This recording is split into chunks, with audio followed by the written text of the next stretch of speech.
Hello, MATSE 112. Sorry I'm not with you today, but I thought I'd send along this video and tell you a little bit about the National Science Foundation and about equilibrium.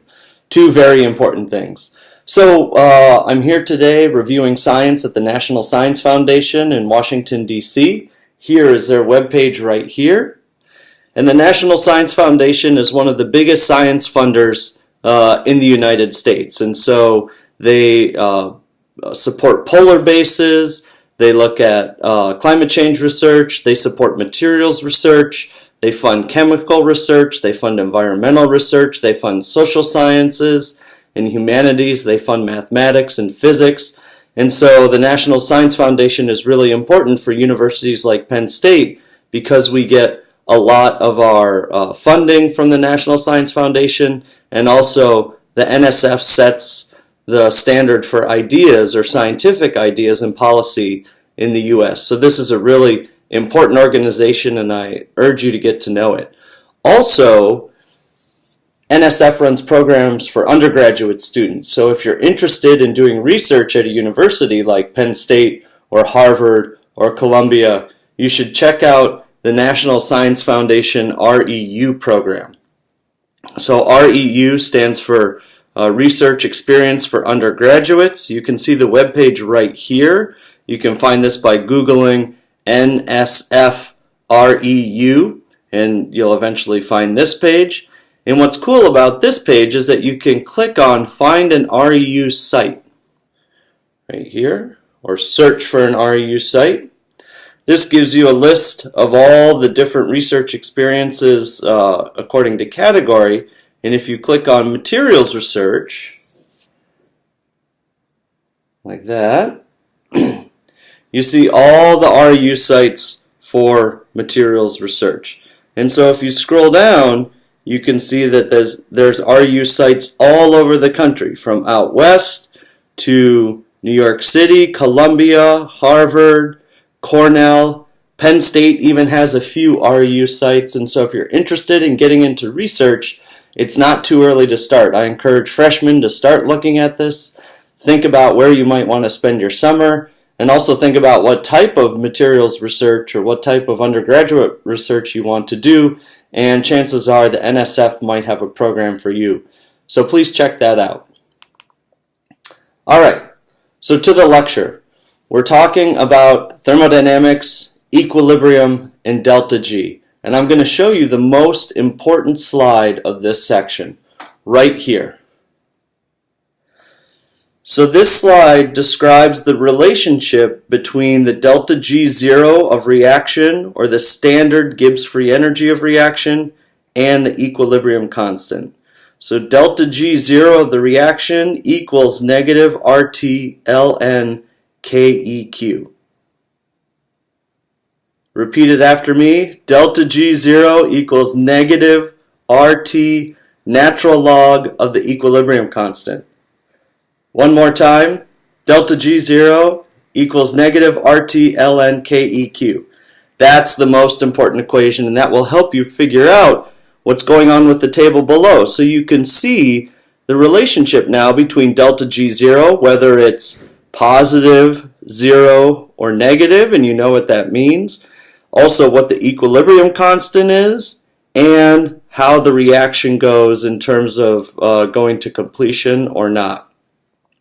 So please look at this table. It's posted on Canvas. I will point it to you by an email, but study this and study this relationship very closely, because this will unlock a lot of the keys of figuring out how the concentration of chemical reactions at completion is related to the equilibrium constant and also to delta G. So please look at that. Now if we turn to the equilibrium notes, you see a few more equations. So we know how to calculate delta G0 of reaction already. Remember that delta G0 is the sum of the products minus sum of reactants, so we can just look up those delta G0s in a table, or we can compute them using Gibbs' law. And so you should be at least a little bit familiar with delta G0 of reaction. Now you see both the symbol for delta G0 and delta G. Let me highlight them here. So right here, and this is really important where the zeros, the superscripts, and the subscripts come into play. So delta G0 of the reaction and delta G are different. Delta G is the driving force of the reaction at any time. And so whether it's time 0, time 10, time 100 years, delta G is just the free energy that's driving the reaction either forward or backward. Delta G0 is a quantity that we can compute under standard conditions. So make sure that you think about that a little bit. And now at equilibrium, we know that there's no driving force for the reaction. All concentrations of reactants and products are constant with time at equilibrium, so the driving force is 0. If there's no delta G, there's no driving force for any concentrations to change, and you can see that right here.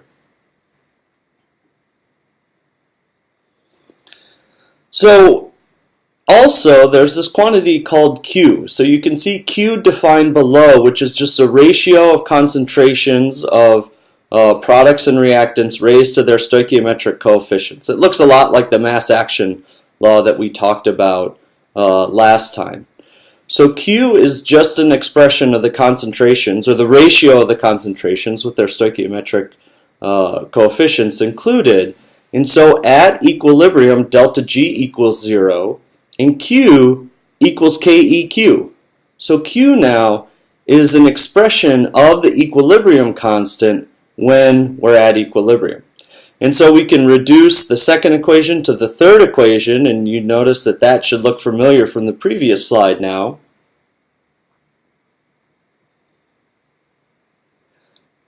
Delta G0 of reaction equals negative RT ln Q subreaction, and at equilibrium, Q equals KEQ. So we get back to that very magical formula that you should know like you know your phone number. So this now gives us a way to relate delta G0, equilibrium constant, and concentration of reactants, or the reaction quotient, which is what Q is. And that's now very interesting because now we can figure out how the concentrations tell us about the equilibrium constant, or where we might be in the process of the reaction in regards to equilibrium, because we can look up the equilibrium constant for lots of reactions, just like we can look up delta G0 of reactions or compute it for lots of different reactions. So please study these last two slides and start to get familiar with how these variables are related. Okay, this is just some more formulas for you, but there's nothing on this slide that you don't already know. And so you know about Gibbs free energy, you know how to compute delta G0 of reaction, and then finally at the bottom just gives you the delta G at any time is delta G0, which you can compute, plus RT ln Q, and Q again is the reaction quotient, and we can write a Q at any time as long as we know the concentrations and the chemical reaction that we're looking at. We can compute Q whether the reaction's at equilibrium or not. So we can figure out the delta G at any given time, or what the driving force is for a given reaction. And remember that delta G is different from delta G0. And we'll talk more about that.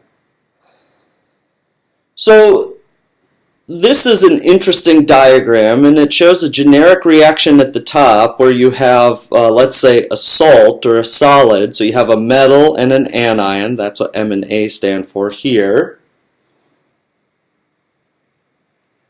And that salt might dissociate, going to cations and anions, or we know that you can take salt that's soluble and it can be precipitated. So this reaction can be run in this direction or in the reverse direction. And so it's really important to remember that all chemical reactions have some kind of equilibrium, even though some might go to products almost exclusively like combustion. And so this chemical potential, or this driving force, we can plot on the y-axis, and the extent of reaction, whether we have products or reactants really depends on where we are in regards to equilibrium.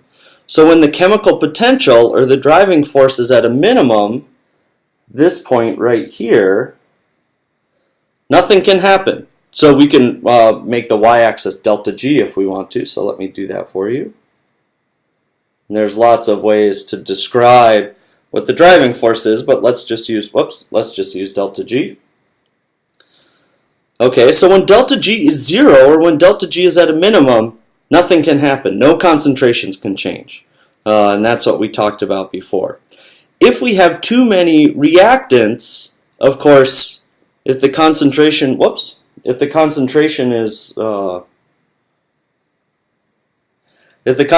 of our metal salt is too high, then we're going to have a driving force this direction, and that metal salt's going to dissociate.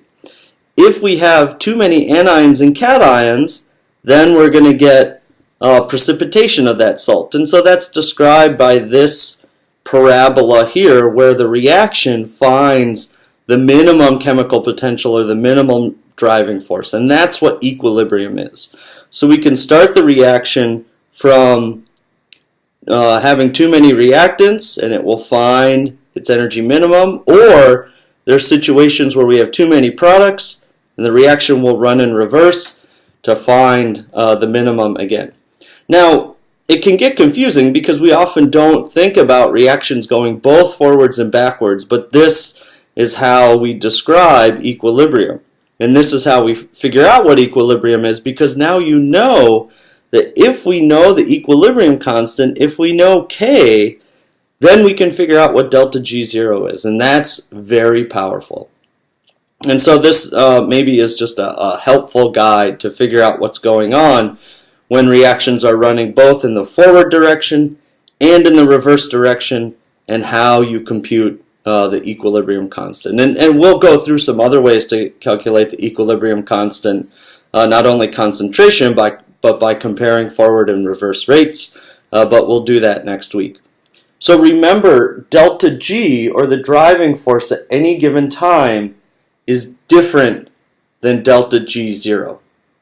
Only at equilibrium, only when Q equals KEQ, does delta G equal 0. So make sure you're comfortable with the math on the previous slides.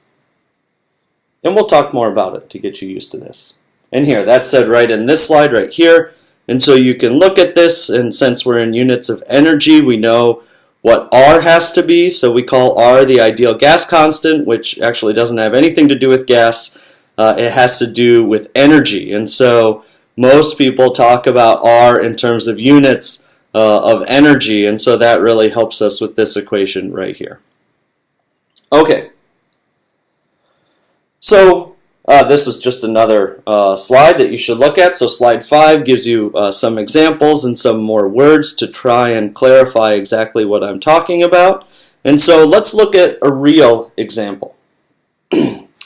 So calcium monohydrate oxalate is shown right here. So this is a salt that dissociates into calcium and oxalate with the equation shown at the top.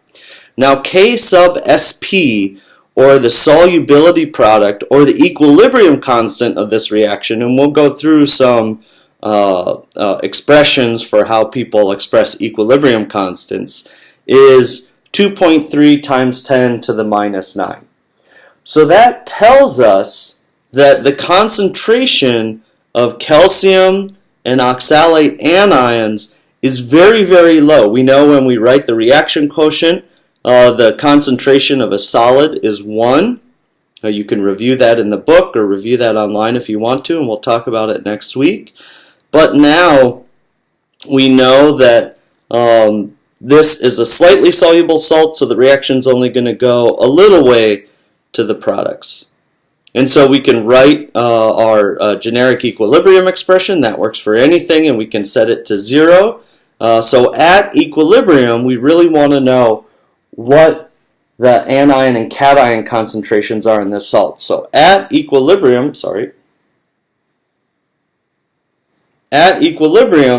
what's the concentration of calcium and oxalate? And so we can always write the reaction quotient. Q is the concentration of the metal cation, or the calcium, raised to its stoichiometric coefficient, and the anion oxalate raised to its stoichiometric coefficient.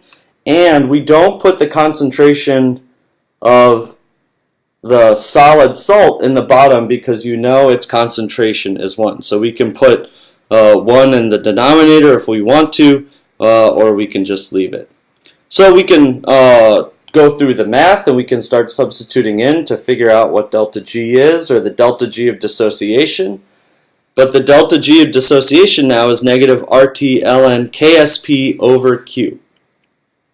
And so when we have this ratio of KSP over Q, we can make a decision as to whether this ratio is greater than 1, less than 1, or equal to 1.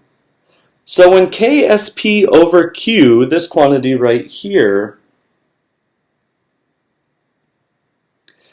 is equal to 1, that means that the solubility product equals the equilibrium constant. And that's very interesting. There's no driving force for reaction. And you can go through the cases where you have driving force for the forward or reverse reaction. So this is a way to sort of account for how does the solubility product or the equilibrium constant compare to Q. And so we know that at any time you can write this reaction this equation right here, so you can have Q sub reaction. We know what delta G is, so delta G is just this, and so we can compute Q reaction at any time, and then we can compare Q reaction. Let me write it down. Q reaction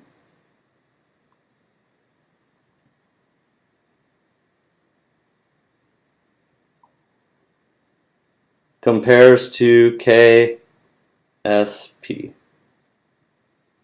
So we'd really like to know at any time, does Q reaction compare to KSP? Because KSP is going to be the equilibrium constant, and Q reaction is what the concentration is at any given time. So this tells us, is the reaction at equilibrium or not? Okay. And so there's lots of different ways to write this equilibrium constant, and lots of different ways to write Q. So please review reaction quotient online, or review reaction quotient in the book, and come ready to write some reaction quotients in the next week. And so finally we can go to the last slide in this section. So this is slide 11. And now this asks you a very important question. If we take this calcium carbonate, CoCO3, and we dissociate it, what happens, and what's the delta G of reaction, and also what's the equilibrium constant? So given this, we know the total reaction, we know the delta G zeros of formation, so we can figure out what the delta G reaction is, or the delta G0 of reaction. So we can take this quantity, and you know that delta G0 of reaction is delta G0 reaction of the products minus delta G0 reaction, delta G0 of formation of the reactants. So you know how to do that summation for delta G0 reaction, and now you can relate delta G0 of the reaction to KEQ given the equations that I've shown you in this lecture. So we'll pick up this slide when I see you on Monday. If you can make your way all the way through this particular example, connecting the delta G's of formation to the delta G0 of reaction to the equilibrium constant, you've come a long way in one day. So Raymond and Clara will give you a little quiz. They'll let you work with your teams a little bit, and I'll see you on Monday. Please check out the National Science Foundation webpage this weekend, and don't forget to stop by Thon and cheer on your fellow students. Thank you very much. Bye-bye.